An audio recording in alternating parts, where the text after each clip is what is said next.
Welcome back to the Hidden to Heard stories. These are stories about women in leadership who are making incredible impact in this world. And this is really just taking that time out to find out more about who they are and how they have been able to navigate this space, sharing their heartfelt stories, and also what that's doing as we have all of these different amazing stories come to us that we can hear and think about ourselves, not only in the shoes of others, but think about other women leaders that are coming up at the moment. And I am so excited to introduce Gemma Brady, who is the founder of Sister Stories. Welcome, Gemma. Hi, Abby. Thank you so much for having me. No, it's beautiful to have you here. And I have to say, Gemma and I go back a little while. And when I was actually creating my own spaces to hold sisters, Gemma was an integral part of helping me really create my facilitation journey. So I just wanted to say thank you so much for that, Gemma. And I want to tell everybody a little bit more about you. So Gemma Brady is a documentary maker, creative mentor, and the visionary behind Sister Stories. It's now a global movement rooted in the transformative power of storytelling and community. With over a decade experience in media, she's crafted award-winning documentaries, including work for the BBC and Channel 4, led commissioning at Channel 4's education division and produced intimate series like 24 Hours in A&E. Do you remember that, people? Yes, I'm sure that you do. Um, and so I'm going to really just start going into the questions because in 2017, Gemma started leading her own circles, but I don't really want to go into that without asking the first thing. And the first thing really is, what led you to circle work, Gemma? I'm trying to work out whether to tell the long version of this story or the short version, because there's always several versions. I think that some people come to circle work because it's been handed down to them ancestrally or within their family unit. Some people come to it because they are in the sort of healing field and come across it. I came to Circle because I was working in documentaries. And it was a really unexpected path. So, as you've just shared, I was kind of in the television industry, making high profile documentaries, really sensitive, beautiful work. And I loved it because I always used to say, if I wasn't a documentary maker, I would have been a therapist. I Yeah. just love holding space for people, really helping people feel seen and heard. And that's a big job of filmmaking. As you will know from your own experiences of kind of being in a filming environment, if you're going to make something that feels meaningful and powerful that translates onto film, it can only come with the trust and integrity of the filmmaker being felt by the participants.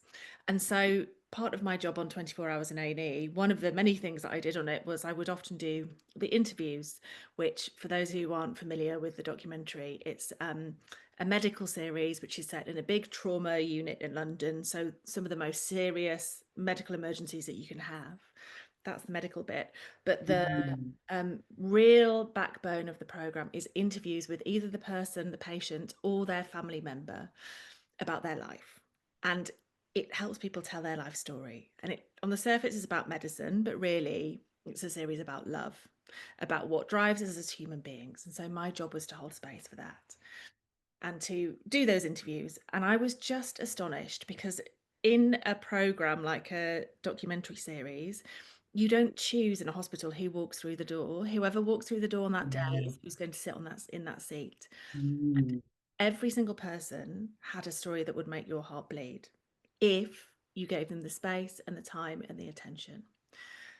And when I was doing that job, I would find myself so moved by what the people who were being interviewed would say. And it was like in hearing their story, something was being healed within me. Even Yeah. if it might be, an entire from an entirely different background, lived experience, age, profession, no matter who the person was, something would move within me. And I would notice it in the other crew in the room who would also be moved. And I was like, oh God, Yeah. it's powerful here. Didn't have the language for what that might be.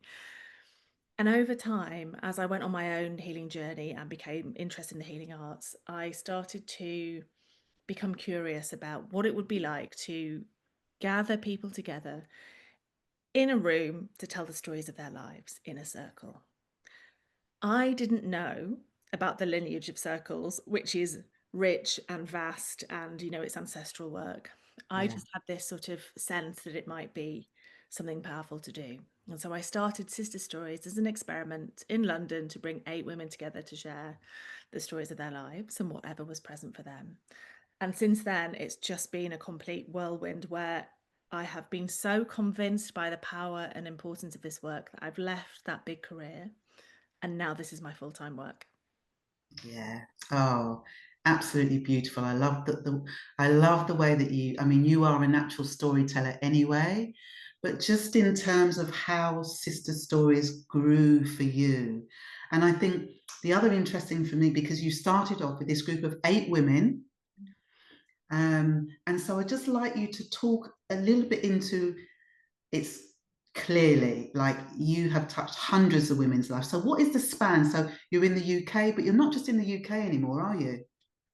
No, so I started doing in-person circles in London, and slowly over time, I did a little tour in the States, and then I started to sort of spread this work around with whatever time I had available because I was still working in documentaries. And when I was in the States, someone said to me, "We would really love to learn how you do this Mm, because we have circles here, but they're different. This one feels different. It feels really simple and really stripped back." And so that planted the idea of, well, what would it be like to start to teach this methodology to people who could take it into their communities and do it in their own way.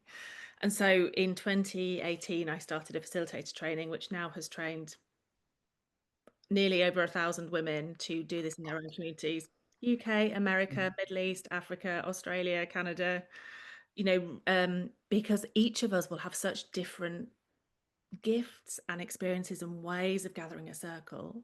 And so the more of us that can do it, the more impact we can have on our communities. And obviously, you're one of those people who's out there doing it in your own way to your community incredibly powerfully. yeah, Yeah. yeah, beautiful. With the help of you, might I add. But it's just so interesting to me how I mean, we've kind of conversed about this previously, but you know, this isn't new. This is like the modern day version, but our ancestors were doing this work. You know, we're doing all of this deep work, and it feels like there's been a revival through the work that you're doing, um, particularly in the power of this work and how, these sacred spaces that we can create in environments that feel most aligned to us can go ahead and can happen. And now you've threaded this all over the world. And so there's going to be hundreds of ripples of circles happening all over the world as we speak. And I think that's really beautiful. And I guess my next question is, and it's really a bit going back a bit to the storytelling, and maybe the work that you did in TV and documentaries and how you were moved when you would hear people's stories. So why do you believe storytelling, especially amongst women, I'm saying here, is such a sacred and also revolutionary act? It's hearing stories and telling stories is how we make sense of our human experience. It is, and that's not sort of that's not just theoretical. Neuroscience tells us that literally our brains are wired for story, and it helps us make sense of the world. So it is in the act of sharing and telling our stories that we start to understand more about who we are as human beings, but also when we do it in a room with others, we start to locate ourselves in the collective. And so, I always think that you cannot regularly sit in a room with other people, other human beings, hearing them tell their stories and not become a more compassionate person. Yes. It's impossible. I mean, it's impossible. Yeah, It really you're is. right. And you talked about that sort of ripple effect of circles that I'm playing my very small part in. There are so many lineages and people who have sort of kept this work alive, Yeah. and yet it's been confined to the fringes of society. It's like something that happens behind closed doors in the white Western world, at least, and is not, you know, both of you and I live in the UK. It's Yeah, not part of the fabric of our society here. It's just not. yeah, absolutely. And so I often think, I wonder what the world would be like if these spaces to be seen and heard and have that thread of compassion were just integrated into our lives, into our organisations, into our schooling system, into government, into the NHS, into corporations, where you are a group of individuals are remembering that we Yeah, are part of that collective, and that the cult of individualism, which is so strong, and you know, a lot of the healing world tells us we need to do our healing on our own, and there is of course a place for that. But when we do it in community, I genuinely think it could start to shift some of the big problems of our time, to have these spaces for togetherness, for truth and storytelling. And that applies to women absolutely, because there's been so much suppression of voice, there's been so much mhm, patriarchal conditioning that we have to undo to even get in the room sometimes. But I also think it's not a female specific space, it's kind of a human space. yeah, yeah. And I love that. I love what you've just said in that last bit about it's not a female specific, it's a human space. There is space for us all. And I think that that's the important thing that we remember when we're creating these spaces, is that there's space for all of us. You just have to be open to enter in. And I know a lot of your work is not about male, female, whatever you class yourself is, it's the open space for who wants to enter. And I know, you know, in a lot of the ways that you facilitate and you teach, because there are people all over the world that are taking on these teachings, that they have their, I guess, their framework of reference that they can then go and work with the people that they feel most aligned with. And I think that's beautiful because it's just open for everybody. Um, and yeah, I think one of the other things about the work that you do, because your work is accredited, yet you don't have to have, correct me if I'm wrong, but you don't have to have a qualification to do your course. Is that No, I offer a course which you can get an accreditation at the end of, simply because there is great power in circle, but there also can be great harm caused.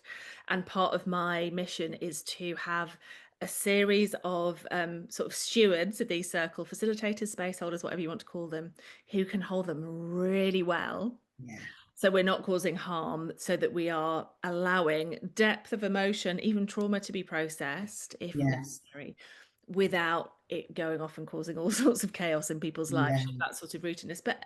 But it's a shame that we in some ways have to do that, because actually it's so deeply human that, you know, our ancestors wouldn't have been worrying in that way, but we have. It helps legitimize and make sure there's a sense of responsibility around this work, rather than yeah, some of the things that I've seen happen over the years where people have real harm caused, and it really can leave a long tail. So that's one of the things I'm trying to avoid. yeah. Okay, beautiful. Thank you. And so, just in terms of this hidden to heard, I'm really interested. Like, have there been parts of your own story that you've kept hidden for a long time? And if so, like, what shifted that allowed you to finally bring that or them into the light? Mm. It's a really interesting question, because what comes up for me when I hear you share it is that one of the things that is so wonderful about circle type spaces is, firstly, that Mhm. they're non-hierarchical. Yes. Although there's a facilitator, they're not kind of like a big leader. You know, you talked about leadership. It's a very gentle form of leadership. I've been using the word steward. Yeah. Um, and the reason I mention this is that it's a space where even the quietest voices can be heard. And because I can naturally be quieter by nature, even though I've learned to use my Mm. voice, it's a space where, if you're someone who isn't at the front of the room, isn't a big raconteur, isn't the person who's always sharing their voice, that you can practice learning to use it safely. If you weren't brought up that way, if it's, you know, if you weren't conditioned that way, if your schooling system, you know, there are so many factors that shape how we learn to use our voice.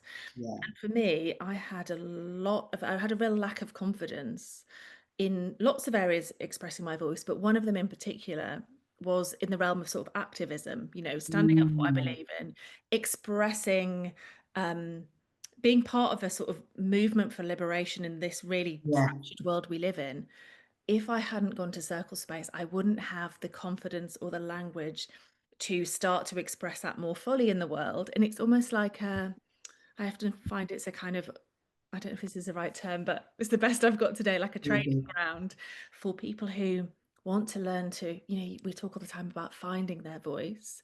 I Yeah. found my voice in that sense through Circle, and so many other people can find theirs in whatever shape that needs to take for them. And we need these gentle leaders, don't we? We don't always want leadership that's like shouting from the front of the room. We want people who lead from within Yeah. and have that softer quality, that gentler quality. It's possible there to find a way to do that, and that can be incredibly liberating. Yeah, yeah, I love that. You've actually answered two of my questions in one because because my next question was about heart-led or feminine leadership and how does it show up in how you lead sister stories. And I think you just answered that question beautifully at the same time that you've done that. And so just I am curious. So I've been using the word leadership because it's about, but you've also been using the word steward. And do you use the word steward instead of leadership? Do you use it alongside it, or does that feel like it lands better with you? I use them interchangeably. Okay. I think that there is I think that leadership sort of has a strength and a quality to it of robustness, and it's also recognized, like we all know what it means to lead. And I do think that this world needs people to go first. And so that's one definition of leader. Yeah. Because leadership in the world that we know it now, when I think of that word, I often think of the sort of all of the patriarchal implications of what it means to be a leader in 2025, and they're not good.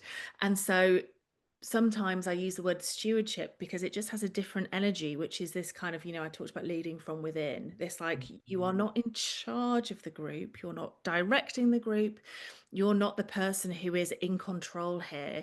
It's like you've got this gentle guardianship or steward where, yeah, I think we can see this is a video, but like I'm doing this with my hands, it's like a very Yeah. side to side gentle energy, which is tending and fire keeping and holding the space, but not thinking that you need to be the one directing what's going on or that you're more important. And so that's why I use those words interchangeably, because I am all for leadership, but I also sometimes find the connotations of how we use that word a bit Yeah, toxic. yeah. No, that makes sense. That makes sense. And thank you for just explaining that for the listeners because I think both of those words can say the same thing. But one of the things that I always get with the messages from you, Gemma, is that there is a softness, there's a level of softness that we can bring that I know you bring into your sister stories. And sometimes that softness will weave itself between stewardship and leadership, depending on the conversation to hand. But I also think it's nice to actually have another word that Mm. is that's kind of stands shoulder to shoulder, Yeah. but there is a different depth to that word, and it is a softer word. So no, thank you so much for sharing that. And I guess my other question, and this is kind of around what we've been speaking into, like, in a world that has long silenced certain voices, and there have been many voices that have been silenced.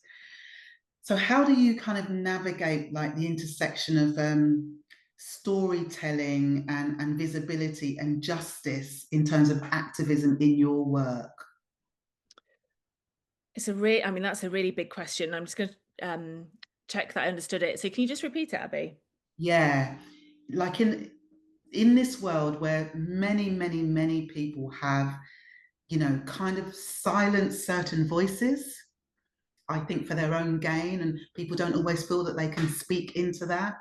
Like the work that you do, the circle work, there's like an intersection of the storytelling, of people showing up visibly and might not being comfortable with that. And there's an element of like activism and justice. Yeah. Well, I think, I mean, it's the reason I pause is just that the sort of what I heard in your question was the enormity of the problem. Yeah, And as I yeah, listened to it the second time, I remembered, I think that one of the beautiful opportunities in a circle that's well held, it can be almost like a rehearsal room for what can play out in society more fully. So yeah, with a really good facilitator who firstly has to have done their own work to, in anti-oppression, in making sure that they have an appropriate awareness of the guidelines that guide the space, which means that it is a brave space where people can share their story, but equally where sort of, any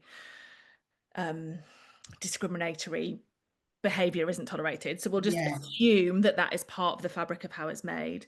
What yes, can happen is in the room where you can create a space where you can everybody can have an incredibly different, they can share their lived experience, and what's in the room is a tolerance for difference yeah, where yeah, we see all of the ways in which we're different. We don't need to agree with what's been said necessarily, but it reminds us all of the sort of common threads of humanity, and also a sense of why that difference might exist. And it's like opening the door to our inner world so other people can see in and understand a bit of our story. And then other people opening the door to their inner world so you can see into them. And when you start to do that, it becomes a much more human conversation yeah, rather than shouting at each other on social media, having the dehumanization, which is part of the problem in the first place. It's a deeply human space, and as I said earlier, it's when you um, engage in that, it's really hard not to see the other side, not to find common ground. And one of the things that I'm really actively interested in the moment is that, circles have been very widely used in peace and reconciliation work they are, yes, because they yeah, have this non-hierarchical, strong foundation on which different voices can be heard. And that is part of that justice work. I don't believe the world is going to be solved from a top down, the problems of the world will be solved in a top down way. We need this more collective, non-hierarchical model where people can practice on a small scale so that things might start to happen on a big scale. yeah. I love that answer. I love that answer. Really clear, really concise, and truth. It's where we are, it's what we can see. It's playing out for all of us right now. So thank you so much. And I have one final question for you. If you could whisper something to the woman who's kind of still hiding her truth, unsure whether her voice matters or not, what would you say to her? I think I would say that even the quietest voices really matter, and that there's always a seat for you at the table. And I think that the assumption can be that having a quieter voice or being less confident is somehow a failing, and it's not. It's really not. It's just how we were made and wired and conditioned. And that can be slowly unpicked in a way that doesn't feel like ripping the plaster off or violent. There can be a lot of narrative around like, just show up and do your thing and like Yeah, leap and the net will appear and all that, all that kind of like quite big, flashy language. I don't believe that it works that way. yeah, And I think that there can be a very gentle, gradual process of taking that seat at the table, whatever that looks like for you. yeah, yeah. Thank you. Gemma Brady, founder of Sister Stories. This has been an incredible interview. It's been rich, it's been honest, it's been transparent in terms of how we utilize circle space to really get an outside view of what's going on outside of us in the world. It's like a mirror. And Mm. I think how you've like expressed what you do and what you've created globally all over the world is something that is growing, and it isn't just growing in isolation. I think what you mentioned about circles are spaces that are also being used for peace talks, which is how we used to use them ancestrally as well.